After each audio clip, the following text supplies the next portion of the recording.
Monster!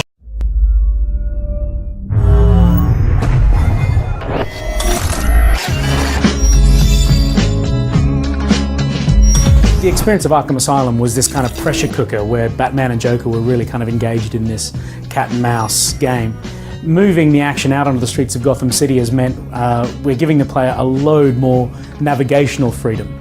And I think that's something that I think a lot of Batman fans, a lot of gamers really look for in an experience like this, where you feel powerful, you feel in control of your destiny, everything that you do is genuinely up to you. So there's been a load of implications, not only from a technical perspective, but a creative perspective, in taking the game out into this much more sort of sprawling open area within Gotham. At the beginning of Arkham City, you've got all of the gadgets that you walked out of the asylum with. All of the core gadgets are there, still in Batman's utility belt. But between the two games, there's a kind of 18-month fictional gap between the end of Asylum and the start of City. So in that time, Batman has been observing the development of Arkham City and preparing himself for what he knows is a showdown that's coming.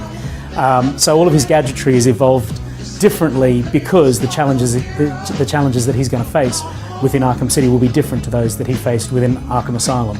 Busting Batman back to zero at the beginning of this game wouldn't have been a decision that would have made sense for someone like him. You know, he wouldn't have thought, well, I'm just going to throw the Batclaw away. But what he would do is think, look, I'm going to have to use the Batclaw in a different way, because the challenges that lie ahead of me are really fundamentally very different to those that he's already faced. This place is dangerous. I like it. All of the villains within Arkham City have been really brilliant to develop and evolve in our own unique way. Two-Face is kind of, you know, obsessed with power, obsessed with bringing power to him. As a relatively recent inmate within Arkham City, he knows that he has to establish a power base in order to survive. So the relationship between Batman and all of the villains that he encounters is very much designed in a way that really brings out the best of the characteristics of those villains. Then someone like Catwoman, that he's always had such an interesting relationship with.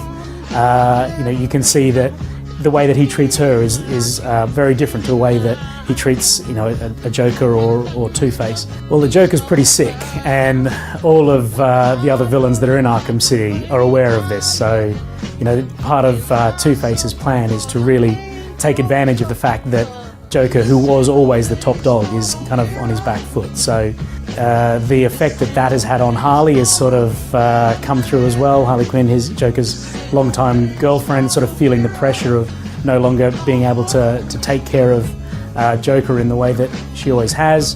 And you know, for us, that kind of introduces a really interesting destabilizing component in this turf war that's sort of simmering throughout Arkham City. Previously, Joker would have just stamped his authority in a situation like this and taken complete control, but the other villains know that he's not as strong as he used to be, and they're taking advantage of that. So Batman Arkham City is coming out fall this year on PC, PS3 and Xbox 360.